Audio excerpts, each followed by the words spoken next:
मार्गशीर्ष का मास है, पूजित सबके शेष। ध्यान धरे इस माह में, पाए कृपा विशेष। मार्गशीर्ष मास की कथा सुनने वाले सभी भक्तों का आज की कथा में हार्दिक स्वागत है। भगवान श्री कृष्ण और श्रीमती राधा रानी की कृपा सदैव आप और आपके समस्त परिवार पर बनी रहे। भगवान श्री कृष्ण के चरणों में प्रणाम करते हुए हम आज की भगवत गीता का अध्याय शुरू करते हैं। श्री भगवान कहते हैं, लक्ष्मी, प्रथम अध्याय के महात्म्य का उत्तम उपाख्यान मैंने तुम्हें सुना दिया। अब अन्य अध्यायों के महात्म्य श्रवण करो। दक्षिण दिशा में वेदवत्ता ब्राह्मणों के पुरंदरपुर नामक नगर में श्रीमान देव शर्मा नामक एक विद्वान ब्राह्मण रहते थे। वे अतिथियों के पूजक, स्वाध्यायशील, वेद शास्त्रों के विशेषज्ञ, यज्ञों का अनुष्ठान करने वाले और तपस्वियों के सदा ही प्रिय थे। उन्होंने उत्तम द्रव्यों के द्वारा अग्नि में हवन करके दीर्घकाल तक देवताओं को तृप्त किया, किंतु उन धर्मात्मा ब्राह्मण को कभी सदा रहने वाली शांति न मिली। वे परम कल्याणमय तत्व का ज्ञान प्राप्त करने की इच्छा से प्रतिदिन प्रचुर सामग्रियों के द्वारा सत्य संकल्प वाले तपस्वियों की सेवा करने लगे। इस प्रकार शुभ आचरण करते हुए उन्हें बहुत समय बीत गया। तदनंतर एक दिन पृथ्वी पर उनके समक्ष एक त्यागी महात्मा प्रकट हुए।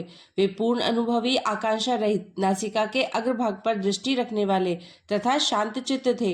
निरंतर परमात्मा के चिंतन में संलग्न हो वे सदा आनंद विभोर रहते थे। देव शर्मा ने उन नित्य संतुष्ट तपस्वी को शुद्ध भाव से प्रणाम किया और पूछा, महात्मन, मुझे शांतिमय स्थिति कैसे प्राप्त होगी? तब उन आत्मज्ञानी संत ने देव शर्मा को सौपुर ग्राम के निवासी मित्रवान का, जो बकरियों का चरवाहा था, परिचय दिया और कहा, वही तुम्हें उपदेश देगा। यह सुनकर देव शर्मा ने महात्मा के चरणों की वंदना की और समृद्धिशाली सौपुर गांव में पहुंचकर उसके उत्तर भाग में एक विशाल वन देखा। उसी वन में नदी के किनारे एक शिला पर मित्रवान बैठा था। उसके नेत्र आनंद अतिरेक से निश्चल हो रहे थे। वह अपलक दृष्टि से देख रहा था। वह स्थान आपस का स्वाभाविक वैर छोड़कर एकत्रित हुए परस्पर विरोधी जंतुओं से घिरा था। वहां उद्यान में मंद मंद वायु चल रही थी।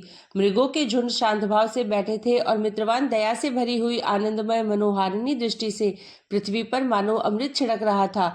इस रूप में उसे देखकर देव शर्मा का मन प्रसन्न हो गया। वे उत्सुक होकर बड़ी विनय के साथ मित्रवान के पास गए। मित्रवान ने भी अपने मस्तक को किंचित नवाकर देव शर्मा का सत्कार किया। तदनंतर विद्वान देव शर्मा अनन्य चित्त से मित्रवान के समीप गए और जब उसके ध्यान का समय समाप्त हो गया, उस समय उन्होंने अपने मन की बात पूछी। महाभाग, मैं आत्मा का ज्ञान प्राप्त करना चाहता हूँ। मेरे इस मनोरथ की पूर्ति के लिए मुझे किसी ऐसे उपाय का उपदेश कीजिए जिसके द्वारा सिद्धि प्राप्त हो चुकी हो। देव शर्मा की बात सुनकर मित्रवान ने एक क्षण तक कुछ विचार किया। उसके बाद इस प्रकार कहा, विद्वान, एक समय की बात है, मैं वन के भीतर बकरियों की रक्षा कर रहा था। इतने में ही एक भयंकर व्याघ्र पर मेरी दृष्टि पड़ी, जो मानो सबको ग्रस लेना चाहता था। मैं मृत्यु से डरता था, इसलिए व्याघ्र को आते देख बकरियों के झुंड को आगे करके वहां से भाग गया। किंतु एक बकरी तुरंत ही सारा भय छोड़कर नदी के किनारे उस बाघ के पास बेरोक टोक चली गई। फिर तो व्याघ्र भी द्वेष छोड़कर चुपचाप खड़ा हो गया। उसे इस अवस्था में देखकर बकरी बोली, व्याघ्र, तुम्हें तो अभिष्ट भोजन प्राप्त हुआ है। मेरे शरीर से मांस निकालकर प्रेम पूर्वक खाओ ना। तुम इतनी देर से खड़े क्यों हो? तुम्हारे मन में मुझे खाने का विचार क्यों नहीं हो रहा है? व्याघ्र बोला, बकरी, इस स्थान पर आते ही मेरे मन से द्वेष का भाव निकल गया। भूख प्यास भी मिट गई, इसलिए पास आने पर भी अब मैं तुझे खाना नहीं चाहता। व्याघ्र के यों कहने पर बकरी बोली, न जाने मैं कैसे निर्भय हो गई हूँ। इसमें क्या कारण हो सकता है? यदि तुम जानते हो तो बताओ। यह सुनकर व्याघ्र ने कहा, मैं भी नहीं जानता। चलो सामने खड़े हुए इन महापुरुष से पूछे। ऐसा निश्चय करके वे दोनों वहां से चल दिए। उन दोनों के स्वभाव में यह विचित्र परिवर्तन देखकर मैं बहुत विस्मय में पड़ा। इतने में ही उन्होंने मुझसे ही आकर प्रश्न किया। वहां वृक्ष की शाखा पर एक वानर राज था। उन दोनों के साथ मैंने भी वानर राज से पूछा। विप्रवर, मेरे पूछने पर वानर राज ने आदर पूर्वक कहा, अजापाल, सुनो, इस विषय में मैं तुम्हें एक प्राचीन वृतांत सुनाता हूँ। यह सामने वन के भीतर जो बहुत बड़ा मंदिर है, उसकी ओर देखो। इसमें ब्रह्मा जी का स्थापित किया हुआ एक शिवलिंग है। पूर्व काल में यहाँ सुकर्मा नामक एक बुद्धिमान महात्मा रहते थे, जो तपस्या में संलग्न होकर इस मंदिर में उपासना करते थे। वे वन में से फूलों का संग्रह कर लाते और नदी के जल से पूजनीय भगवान शंकर को स्नान कराकर उन्हीं से उनकी पूजा किया करते थे। इस प्रकार आराधना का कार्य करते हुए सुकर्मा यहाँ निवास करते थे। बहुत समय के बाद उनके समीप किसी अतिथि का आगमन हुआ।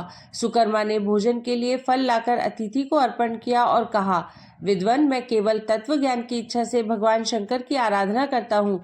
आज इस आराधना का फल परिपक्व होकर मुझे मिल गया, क्योंकि इस समय आप जैसे महापुरुष ने मुझ पर अनुग्रह किया है। सुकर्मा के ये मधुर वचन सुनकर तपस्या के धनी महात्मा अतिथि को बड़ी प्रसन्नता हुई। उन्होंने एक शिलाखंड पर गीता का दूसरा अध्याय लिख दिया और ब्राह्मण को उसके पाठ एवं अभ्यास के लिए आज्ञा देते हुए कहा, ब्राह्मण, इससे तुम्हारा आत्मज्ञान संबंधी मनोरथ अपने आप सफल हो जाएगा। यह कहकर वे बुद्धिमान तपस्वी सुकर्मा के सामने ही उनके देखते देखते अंतर्ध्यान हो गए। सुकर्मा विस्मित होकर उनके आदेश के अनुसार निरंतर गीता के द्वितीय अध्याय का अभ्यास करने लगे। तदनंतर दीर्घ काल के पश्चात अंतःकरण शुद्ध होकर उन्हें आत्मज्ञान की प्राप्ति हुई। फिर वे जहाँ जहाँ गए वहाँ वहाँ का तपोवन शांत हो गया। उनमें शीत, उष्ण और राग द्वेष की आदि की भावनाएं दूर हो गई। इतना ही नहीं, उन स्थानों में भूख प्यास का कष्ट भी जाता रहा तथा भय का सर्वथा अभाव हो गया। यह सब द्वितीय अध्याय का जप करने वाले सुकर्मा ब्राह्मण की तपस्या का ही प्रभाव समझो। मित्रवान कहता है, वानरराज के यो कहने पर मैं प्रसन्नता पूर्वक बकरी और बाघ के साथ उस मंदिर की ओर गया। वहां जाकर शिलाखंड पर लिखे हुए गीता के द्वितीय अध्याय को मैंने देखा और पढ़ा। उसी की आवृत्ति करने से मैंने तपस्या का पार पा लिया है। अतः भद्र पुरुष, तुम भी सदा द्वितीय अध्याय की ही आवृत्ति किया करो। ऐसा करने पर मुक्ति तुमसे दूर नहीं रहेगी। श्री भगवान कहते हैं, प्रिय मित्रवान के इस प्रकार आदेश देने पर देव शर्मा ने उनका पूजन किया। फिर उसे प्रणाम करके पुरंदरपुर की राह ली। वहां किसी देवालय में पूर्वोक्त आत्मज्ञानी महात्मा को पाकर उन्होंने यह सारा वृतांत निवेदन किया और सबसे पहले उन्हीं से द्वितीय अध्याय को पढ़ा। उनसे उपदेश पाकर शुद्ध अंतःकरण वाले देव शर्मा प्रतिदिन बड़ी श्रद्धा के साथ द्वितीय अध्याय का पाठ करने लगे। तब से उन्होंने अनवद्य अर्थात प्रशंसा के योग्य परम पद को प्राप्त कर लिया। लक्ष्मी, यह द्वितीय अध्याय का उपाख्यान कहा गया। दूसरे अध्याय का महात्म्य सुनने के बाद अब सुनते हैं दूसरा अध्याय। संजय बोले कि पूर्वोक्त प्रकार से करुणा करके व्याप्त और आंसुओं से पूर्ण तथा व्याकुल नेत्रों वाले शोक युक्त उस अर्जुन के प्रति भगवान मधुसूदन ने यह वचन कहा, हे अर्जुन, तुमको इस विषम स्थल में यह अज्ञान किस हेतु से प्राप्त हुआ? क्योंकि यह न तो श्रेष्ठ पुरुषों से आचरण किया गया है, न स्वर्ग को देने वाला है, न कीर्ति को करने वाला है। इसलिए हे अर्जुन, नपुंसकता को मत प्राप्त हो, यह तेरे योग्य नहीं है। हे परंतप, तुच्छ हृदय की दुर्बलता को त्याग कर युद्ध के लिए खड़ा हो। तब अर्जुन बोले कि हे मधुसूदन, मैं रणभूमि में भीष्म पितामह और द्रोणाचार्य के प्रति किस प्रकार बाणों से युद्ध करूंगा? क्योंकि हे अरिसुदन, वे दोनों ही पूजनीय हैं। इसलिए इन महानुभाव गुरुजनों को न मारकर इस लोक में भिक्षा का अन्न भी भोगना कल्याणकारक समझता हूँ। क्योंकि गुरुजनों को मारकर भी इस लोक में रुधिर से सने हुए अर्थ और कामरूप भोगों को ही तो भोगूंगा।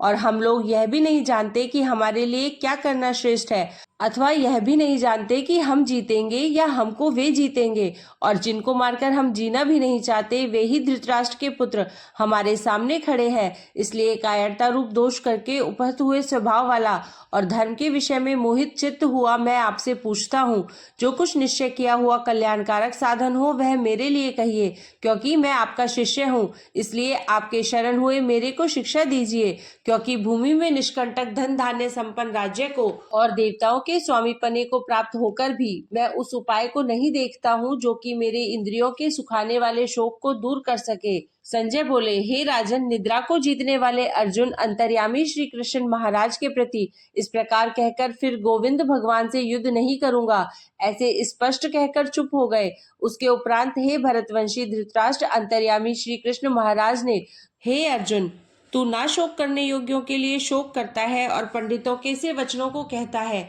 परंतु पंडित जन जिनके प्राण चले गए हैं उनके लिए और जिनके प्राण नहीं गए हैं उनके लिए भी शोक नहीं करते हैं। क्योंकि आत्मा नित्य है, इसलिए शोक करना अयुक्त है। वास्तव में ना तो ऐसा ही है कि मैं किसी काल में नहीं था अथवा तू नहीं था अथवा ये राजा लोग नहीं थे, और ना ऐसा ही है कि इससे आगे हम सब नहीं रहेंगे। किंतु जैसे जीवात्मा की इस देह में कुमार, युवा और वृद्धावस्था होती है, वैसे ही अन्य शरीर की प्राप्ति होती है।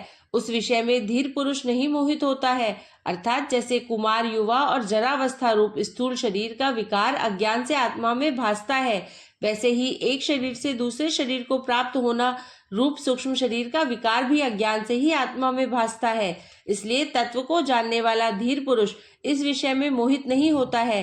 हे कुंती पुत्र, सर्दी गर्मी और सुख दुख को देने वाले इंद्रिय और विषयों के संयोग में तो क्षणभंगुर और अनित्य है। इसलिए हे भरतवंशी अर्जुन, उनको तू सहन कर, क्योंकि हे पुरुष श्रेष्ठ, दुख सुख को समान समझने वाले जिस धीर पुरुष को ये इंद्रियों के विषय व्याकुल नहीं कर सकते, वह मोक्ष के लिए योग्य होता है। और हे अर्जुन, असत वस्तु का तो अस्तित्व नहीं है और सत का अभाव नहीं है। इस प्रकार इन दोनों का ही तत्वज्ञानी पुरुषों द्वारा देखा गया है। इस न्याय के अनुसार नाश रहित तो उसको जान की जिससे यह संपूर्ण जगत व्याप्त है, क्योंकि इस अविनाशी का विनाश करने को कोई भी समर्थ नहीं है। और इस नाश रहित अप्रमेय नित्य स्वरूप जीवात्मा के ये सब शरीर नाशवान कहे गए हैं। इसलिए हे भरतवंशी अर्जुन, तू युद्ध कर। जो इस आत्मा को मारने वाला समझता है तथा जो इसको मरा मानता है, वे दोनों ही नहीं जानते हैं, क्योंकि यह आत्मा न मरता है और न मारा जाता है। यह आत्मा किसी काल में भी न जन्मता है और न मरता है, अथवा न यह आत्मा होकर के फिर होने वाला है, क्योंकि यह अजन्मा, नित्य, शाश्वत और पुरातन है। शरीर के नाश होने पर भी यह नाश नहीं होता है। हे पृथापुत्र अर्जुन, जो पुरुष इस आत्मा को नाश रहित, नित्य, अजन्मा और अव्यय जानता है, वह पुरुष कैसे किसको मरवाता है और कैसे किसको मारता है। और यदि तू कहे कि मैं तो शरीरों के वियोग का शोक करता हूँ, तो यह भी उचित नहीं है, क्योंकि जैसे मनुष्य पुराने वस्त्रों को त्याग कर दूसरे नए वस्त्रों को ग्रहण करता है, वैसे ही जीवात्मा पुराने शरीरों को त्याग कर दूसरे नए शरीरों को प्राप्त होता है। हे अर्जुन, इस आत्मा को शस्त्र आदि नहीं काट सकते हैं और इसको आग नहीं जला सकती और इसको जल गीला नहीं कर सकते हैं और वायु सुखा नहीं सकती है, क्योंकि यह आत्मा अच्छेद्य है। यह आत्मा अदाह्य, अल्केदित और अशोष्य है तथा यह आत्मा निसंदेह, नित्य, सर्वव्यापक, अचल, स्थिर रहने वाला और सनातन है। यह आत्मा अव्यक्त अर्थात इंद्रियों का अविषय और यह आत्मा अचिंत्य अर्थात मन का अविषय और यह आत्मा विकार रहित अर्थात न बदलने वाला कहा गया है। इससे हे अर्जुन, इस आत्मा को ऐसा जानकर तू शोक करने योग्य नहीं है, अर्थात तुझे शोक करना उचित नहीं है। यदि तू इसको सदा जन्मने और सदा मरने वाला माने तो भी हे अर्जुन, इस प्रकार शोक करने को योग्य नहीं है, क्योंकि ऐसा होने से तो जन्मने वाले को निश्चित मृत्यु और मरने वाले का निश्चित जन्म होना सिद्ध हुआ। इससे भी तू इस बिना उपाय वाले विषय में शोक करने को योग्य नहीं है। यह भीष्मादिकों के शरीर मायामय होने से अनित्य है, इससे शरीरों के लिए भी शोक करना उचित नहीं, क्योंकि हे अर्जुन, संपूर्ण प्राणी जन्म से पहले बिना शरीर वाले और मरने के बाद भी बिना शरीर वाले ही है। केवल बीच में ही शरीर वाले प्रतीत होते हैं, फिर उस विषय में क्या चिंता है। हे अर्जुन, यह आत्म तत्व बड़ा गहन है, इसलिए कोई महापुरुष ही इस आत्मा को आश्चर्य की जौ देखता है और वैसे ही दूसरा कोई महापुरुष ही इसे आश्चर्य की जौ इसके तत्व को कहता है और दूसरा कोई ही इस आत्मा को आश्चर्य की जौ सुनता है और कोई कोई सुनकर भी इस आत्मा को नहीं जानता।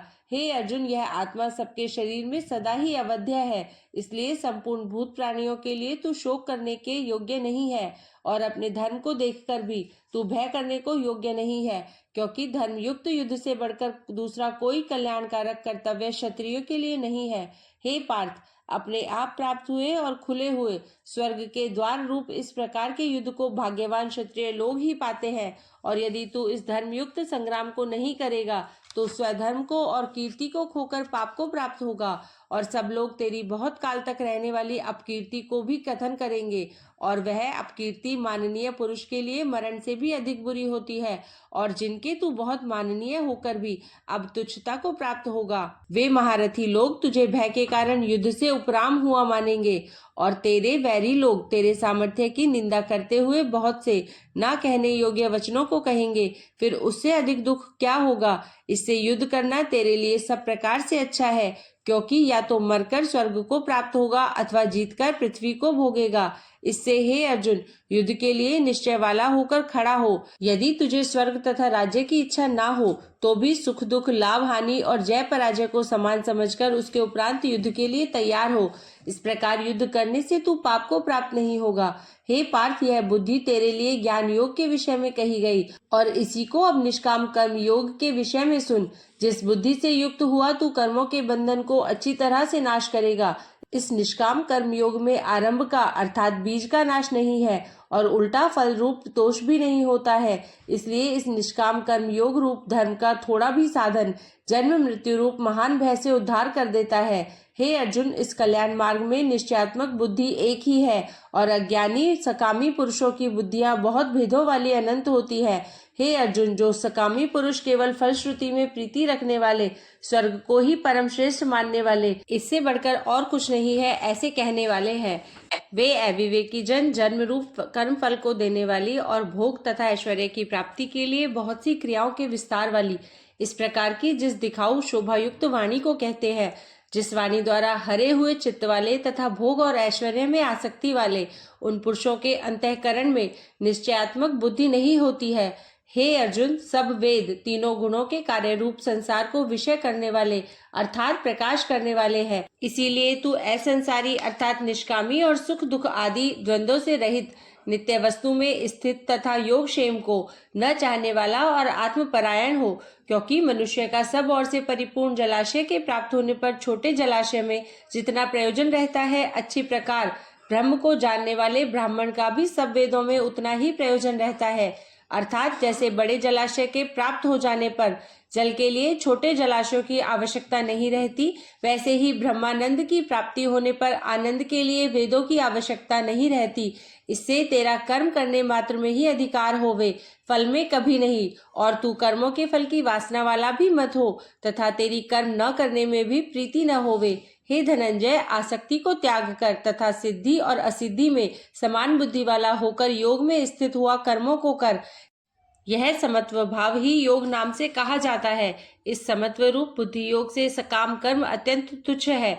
इसलिए हे धनंजय, समत्व बुद्धि योग का आश्रय ग्रहण कर, क्योंकि फल की वासना वाले अत्यंत दीन है। समत्व बुद्धि युक्त पुरुष पुण्य पाप दोनों को इस लोक में ही त्याग देता है, अर्थात उनसे लिपायमान नहीं होता। इससे समत्व बुद्धि योग के लिए ही चेष्टा कर। यह समत्व बुद्धि योग ही कर्मों में चतुरता है, अर्थात कर्म बंधन से छूटने का उपाय है, क्योंकि बुद्धि योग युक्त ज्ञानी जन कर्मों से उत्पन्न होने वाले फल को त्याग कर जन्म रूप बंधन से छूटे हुए निर्दोष अर्थात अमृतमय परम पद को प्राप्त होते हैं। हे अर्जुन, जिस काल में तेरी बुद्धि मोहरूप दलदल को बिल्कुल तर जाएगी, तब तू सुनने योग्य और सुने हुए के वैराग्य को प्राप्त होगा। जब तेरी अनेक प्रकार के सिद्धांतों को सुनने से विचलित हुई बुद्धि परमात्मा के स्वरूप में अचल और स्थिर ठहर जाएगी, तब तू समत्व रूप योग को प्राप्त होगा। इस प्रकार भगवान के वचनों को सुनकर अर्जुन ने पूछा, हे केशव, समाधि में स्थित स्थिर बुद्धि वाले पुरुष का क्या लक्षण है और स्थिर बुद्धि पुरुष कैसे बोलता है, कैसे बैठता है, कैसे चलता है? उसके उपरांत श्री कृष्ण महाराज बोले, हे अर्जुन, जिस काल में यह पुरुष मन में स्थित संपूर्ण कामनाओं को त्याग देता है, उस काल में आत्मा से ही आत्मा में संतुष्ट हुआ स्थिर बुद्धि वाला कहा जाता है तथा दुखों की प्राप्ति में उद्वेग रहित है। मन जिसका और सुखों की प्राप्ति में दूर हो गई है स्पृहा जिसकी तथा नष्ट हो गए हैं राग भय और क्रोध जिसके, ऐसा मुनि स्थिर बुद्धि कहा जाता है। जो पुरुष सर्वत्र स्नेह रहित हुआ उन शुभ तथा अशुभ वस्तुओं को प्राप्त होकर न प्रसन्न होता है और न द्वेष करता है, उसकी बुद्धि स्थिर है। और कछुआ अपने अंगों को जैसे समेट लेता है, वैसे ही यह पुरुष जब सब ओर से अपनी इंद्रियों को इंद्रियों के विषयों से समेट लेता है, तब उसकी बुद्धि स्थिर होती है। यद्यपि इंद्रियों के द्वारा विषयों को न ग्रहण करने वाले पुरुष के भी केवल विषय तो निवृत्त हो जाते हैं, परंतु राग निवृत्त नहीं होता, और इस पुरुष का तो राग भी परमात्मा को साक्षात करके निवृत्त हो जाता है। और हे अर्जुन, जिससे कि यत्न करते हुए बुद्धिमान पुरुष के भी मन को यह प्रमथन स्वभाव वाली इंद्रियां बलात् हर लेती है। इसलिए मनुष्य को चाहिए कि उन संपूर्ण इंद्रियों को वश में करके समाहित चित्त हुआ मेरे परायण स्थित होवे, क्योंकि जिस पुरुष के इंद्रियां वश में होती है उसकी ही बुद्धि स्थिर होती है। हे अर्जुन, मन सहित इंद्रियों को वश में करके मेरे परायण न होने से मन के द्वारा विषयों का चिंतन होता है, और विषयों को चिंतन करने वाले पुरुष की उन विषयों में आसक्ति हो जाती है, और आसक्ति से उन विषयों की कामना उत्पन्न होती है, और कामना में विघ्न पड़ने से क्रोध उत्पन्न होता है। क्रोध से अविवेक अर्थात मूढ़ भाव उत्पन्न होता है, और अविवेक से स्मरण शक्ति भ्रमित हो जाती है, और स्मृति के भ्रमित हो जाने से बुद्धि अर्थात ज्ञान शक्ति का नाश हो जाता है, और बुद्धि के नाश होने से यह पुरुष अपने श्रेय साधन से गिर जाता है। परंतु स्वाधीन अंतःकरण वाला पुरुष राग द्वेष से रहित अपने वश में की हुई इंद्रियों द्वारा विषयों को भोगता हुआ अंतःकरण की प्रसन्नता अर्थात स्वच्छता को प्राप्त होता है। उस निर्मलता के होने पर इसके संपूर्ण दुखों का अभाव हो जाता है और उस प्रसन्न चित्त वाले पुरुष की बुद्धि शीघ्र ही अच्छी प्रकार स्थिर हो जाती है। हे अर्जुन, साधन रहित पुरुष के अंतःकरण में श्रेष्ठ बुद्धि नहीं होती है और उस अयुक्त के अंतःकरण में आस्तिक भाव भी नहीं होता है और बिना आस्तिक भाव वाले पुरुष को शांति भी नहीं होती। फिर शांति रहित पुरुष को सुख कैसे हो सकता है? क्योंकि जल में वायु नाव को जैसे हर लेता है, वैसे ही विषयों में विचरती हुई इंद्रियों के बीच में जिस इंद्रिय के साथ मन रहता है, वह एक ही इंद्रिय इस आयुक्त पुरुष की बुद्धि को हरण कर लेती है। इसलिए हे महाबाहो, जिस पुरुष की इंद्रियां सब प्रकार इंद्रियों के विषयों से वश में की हुई होती है, उसकी बुद्धि स्थिर होती है। और हे अर्जुन, संपूर्ण भूत प्राणियों के लिए जो रात्रि है, उस नित्य शुद्ध बोध स्वरूप परमानंद में भगवत को प्राप्त हुआ योगी पुरुष जागता है। और जिस नाशवान क्षण भंगुर सांसारिक सुख में सब भूत प्राणी जागते हैं, तत्व को जानने वाले मुनि के लिए वह रात्रि है। जैसे सब ओर से परिपूर्ण अचल प्रतिष्ठा वाले समुद्र के प्रति नाना नदियों के जल उसको चलायमान न करते हुए समा जाते हैं, वैसे ही जिस स्थिर बुद्धि पुरुष के प्रति संपूर्ण भोग किसी प्रकार का विकार उत्पन्न किए बिना ही समा जाते हैं, वह पुरुष परम शांति को प्राप्त होता है, न कि भोगों को चाहने वाला। क्योंकि जो पुरुष संपूर्ण कामनाओं को त्याग कर ममता रहित और अहंकार रहित, स्पृहा रहित हुआ बरतता है, वह शांति को प्राप्त होता है। हे अर्जुन, यह ब्रह्म को प्राप्त हुए पुरुष की स्थिति है। इसको प्राप्त होकर योगी कभी मोहित नहीं होता है और अंतकाल में भी इस निष्ठा में स्थित होकर ब्रह्मानंद को प्राप्त हो जाता है। इसी के साथ यह दूसरा अध्याय यहीं समाप्त होता है। अब आइए श्रवण करते हैं मार्गशीर्ष मास कथा अध्याय 2। इससे पहले वाले अध्याय में आपने सुरभि गाय के बारे में सुना। अब जानेंगे आगे का अध्याय। श्रोताओं, फिर देवराज नारद ने भगवान नारायण से कहा, हे भगवान, आप नारायण के ही अंश है, इसलिए कृपा करके श्री राधा के प्रादुर्भाव, उनके ध्यान, स्रोत और कवच का वर्णन कीजिए। तब नारायण कहने लगे, हे देवर्षि, यह कथा अत्यंत गोपनीय और सभी पुराणों में प्रशंसित है। अब मैं श्री राधा के प्रादुर्भाव का परम उत्तम आख्यान कहता हूँ। पूर्व काल में कैलाश शिखर पर सनातन भगवान शिव विराजमान थे। वे सर्वस्वरूप सिद्धों के स्वामी और सिद्धिदाता हैं। मुनिगण उनकी स्तुति कर रहे थे। भगवान शिव का मुख प्रसन्नता से खिला हुआ था और उनके अधरों पर मंद मुस्कान की आभा थी। वे कुमार को परमात्मा श्री कृष्ण के रासोत्सव का वर्णन सुना रहे थे। कुमार इस प्रसंग को सुनकर अत्यंत आनंदित थे।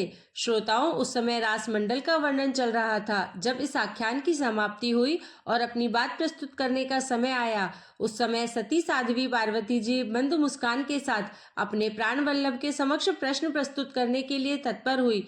पहले तो वे डरती हुई स्वामी की स्तुति करने लगी। जब प्राणेश्वर ने मधुर वचनों से उन्हें प्रोत्साहित किया, तब देवी पार्वती, जो देवेश्वरी, महादेवी और उमा के रूप में जानी जाती है, भगवान शिव के सामने एक अपूर्व आख्यान सुनने का अनुरोध करने लगी। यह आख्यान इतना दुर्लभ है कि इसे पुराणों में भी विस्तार से वर्णित नहीं किया गया है। श्रोताओं, फिर देवी पार्वती बोली, नाथ, मैंने आपके मुखारविंद से 5 रात्रियों में अनेक उत्तम उत्तम आगम नीति शास्त्र, योगियों के योग शास्त्र, सिद्धों के सिद्ध शास्त्र, मनोहर तंत्र शास्त्र, परमात्मा श्री कृष्ण के भक्तों की भक्ति शास्त्र और समस्त देवियों के चरित्रों का श्रवण किया है।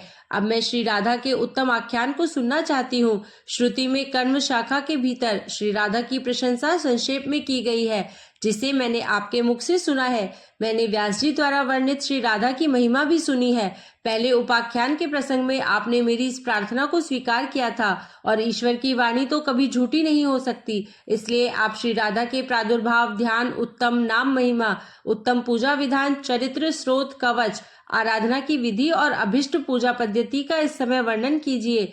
हे प्रभु, मैं आपकी भक्त हूँ। यह सब बातें मुझे अवश्य बताइए। साथ ही यह भी बताइए कि आपने आगम आख्यान से पहले ही इस प्रसंग का वर्णन क्यों नहीं किया था। श्रोताओं, तब देवी पार्वती के उपर्युक्त वचन सुनकर भगवान पंचमुख शिव ने अपना मस्तक झुका लिया। सत्य भंग होने के भय से वह मौन हो गए और गहन चिंतन में पड़ गए। उस समय उन्होंने अपने इष्ट देव करुणा निधान भगवान श्री कृष्ण का ध्यान किया और उनकी आज्ञा प्राप्त की। तब भगवान शिव ने पार्वती जी से कहा, हे देवी, जब मैंने आगम आख्यान का आरंभ किया था, तब परमात्मा श्री कृष्ण ने मुझे श्री राधा आख्यान के प्रसंग को रोकने की आज्ञा दी थी। परंतु महेश्वरी, आप तो मेरी अर्धांगिनी है और आपका स्वरूप मुझसे भिन्न नहीं है। इसलिए भगवान श्री कृष्ण ने अब मुझे यह प्रसंग आपको सुनाने की अनुमति प्रदान की है। संत शिरोमणि, मेरे इष्ट देव की वल्लभा श्री राधा का चरित्र अत्यंत गोपनीय, सुखद और श्री कृष्ण भक्ति प्रदान करने वाला है। यह चरित्र इतना श्रेष्ठ और रहस्यमय है कि ब्रह्मा जी तथा नागराज शेष भी इसे नहीं जानते। सनत कुमार, सनातन देवता, धर्मदेव, इंद्र, मुनि, सिद्धेंद्र और सिद्ध पुरुषों को भी इसका ज्ञान नहीं है। हे दुर्गा, आप मुझसे भी अधिक बलवती है, क्योंकि इस प्रसंग को न सुनाने पर आपने अपने प्राण त्यागने का संकल्प कर लिया था। इस कारण मैं अब यह गुप्त और अद्भुत रहस्य आपको बताता हूँ। श्री राधा का चरित्र अत्यंत पुण्यदायक और दुर्लभ है। एक समय की बात है, रासेश्वरी श्री राधा श्री कृष्ण से मिलने के लिए उत्सुक थी। उस समय वे रत्न जड़ित सिंहासन पर बैठी हुई थी। उनके शरीर पर दिव्य वस्त्र थे और वे अमूल्य रत्न आभूषणों से सुशोभित थी। उनके मनोहर अंगों की कांति करोड़ों चंद्रमाओं को भी लज्जित कर रही थी। उनकी देह की प्रभा तपाए हुए सोने के समान थी और वे अपनी ही दीप्ति से दमक रही थी। श्री राधा के अधरों पर मंद मंद मुस्कान थी। उनकी दंत पंक्तियां अत्यंत सुंदर थी और उनका मुख प्रफुल्ल शरदकालीन कमल के समान शोभायमान था। वे मालती पुष्पों की माला से सुशोभित थी और उनके बालों की वेणी अत्यंत रमणीय थी। उनके गले की रत्नमाला ग्रीष्म ऋतु के सूर्य के समान चमक रही थी और उनके कंठ में शुभ मुक्तामाला गंगा की धवल धारा के समान शोभायमान थी। श्रोताओं, यहाँ श्री राधा के स्वरूप का ध्यान करें। जब श्री कृष्ण ने मंद मंद मुस्कुराती हुई अपनी प्रेयसी को देखा तो वे भी उनसे मिलने को आतुर हो उठे। राधा रानी अपने प्राण वल्लभ श्री कृष्ण को देखते ही उनकी ओर दौड़ पड़ी, जिससे इसी दौड़ने वाले कर्म के कारण महान संतों और पुराण वेत्ताओं ने उनका नाम राधा रखा। श्री कृष्ण की आराधना करने वाली और स्वयं श्री कृष्ण द्वारा आराध्या, वे दोनों ही परस्पर आराधक और आराध्य हैं। संत कहते हैं कि इन दोनों में पूर्णता और समता है, वे एक ही हैं। महेश्वरी श्री कृष्ण रास में राधा जी के इस कर्म का स्मरण करते हैं, इसलिए उनका नाम राधा सार्थक है। रा का अर्थ है पाना और धा का अर्थ है निर्वाण। भक्तजन उनके माध्यम से मोक्ष प्राप्त करते हैं, इसलिए उन्हें राधा कहा गया है। श्रोताओं, श्री राधा के रोमकूपों से गोपियों का उद्भव हुआ और श्री कृष्ण के रोमकूपों से ग्वालों का। श्री राधा के बाहुभाग से महालक्ष्मी प्रकट हुई, जो शस्य अर्थात धान्य और गृह लक्ष्मी की अधिष्ठात्री देवी है। महालक्ष्मी विष्णु जी की पत्नी और बैकुंठ की अधिष्ठात्री है।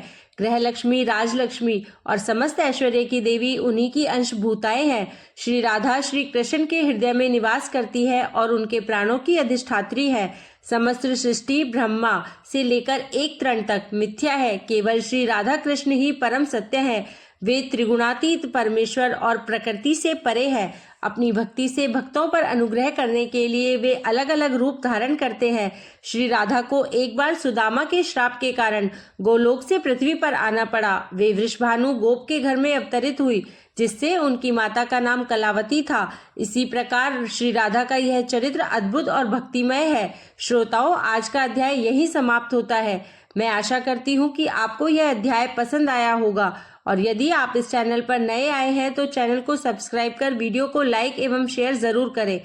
साथ ही कमेंट बॉक्स में जय श्री कृष्णा अवश्य लिखें। अब सुनिए श्री कृष्ण चालीसा।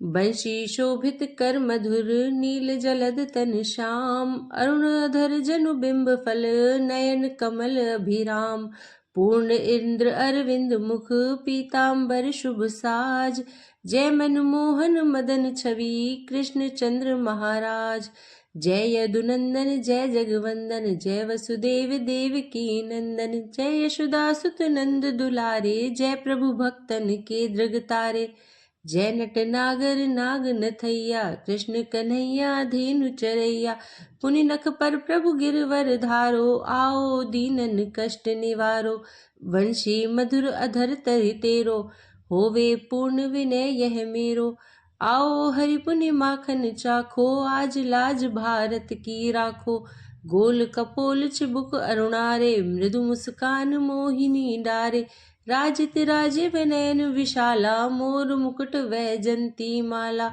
कुंडल श्रवण पीत पट आछे, कटि किंकणी काचनी काछे, नील जलज सुंदर तनु सोहे, छबि लखि सुर नर मुनि मन मोहे, मस्तक तिलक अलक घुंघराले, आओ कृष्ण बांसुरी वाले, करि पय पान पूत नहीं तार्यो, अका बका का सुर मार्यो, मधुवन जलत अगिन जब ज्वाला, भय शीतल लख तहि नंद लाला, सुरपति जब ब्रज चढ़्यो रिसाई, मूसर धार वारी वर्षाई, लगत लगत ब्रज चहन बहायो, गोवर्धन नखधारी बचायो। लखी यशोदा मन भ्रम अधिकाई, मुख मह 14 भुवन दिखाई। दुष्ट कंस अति उधम मचायो, कोटि कमल जब फूल मंगायो। नाथी काल यही तब तुम लीने, चरण चिन्ह दय निर्भय कीने। करी गोपिन संग रास विलासा, सबकी पूर्ण करी अभिलाषा। केतिक महा असुर संघार्यो, कंस ही केस पकड़ी दय मार्यो। माता पिता की बंदी छुड़ाई, उग्रसेन कह राज दिलाई। मही से मृतक छहो सुत लायो, मातु देव की शोक मिटायो। भौमासुर मुर दैत्य संहारी, लाए शतदश सहस कुमारी। दय भी मही तृण चीर सहारा, जरा सिंधु राक्षस कह मारा। असुर बकासुर आदिक मार्यो, भक्तन के तब कष्ट निवार्यो। दीन सुदामा के दुख टार्यो, तंदुल 3 मूठ मुख डार्यो। प्रेम के साग विदुर घर मांगे, दुर्योधन के मेवा त्यागे। लखी प्रेम की महिमा भारी, ऐसे श्याम दीन हितकारी। भारत के पारथ रथ हाके, लिए चक्र कर नहीं बल थाके। निज गीता के ज्ञान सुनाए, भक्तन हृदय सुधा वर्षाए।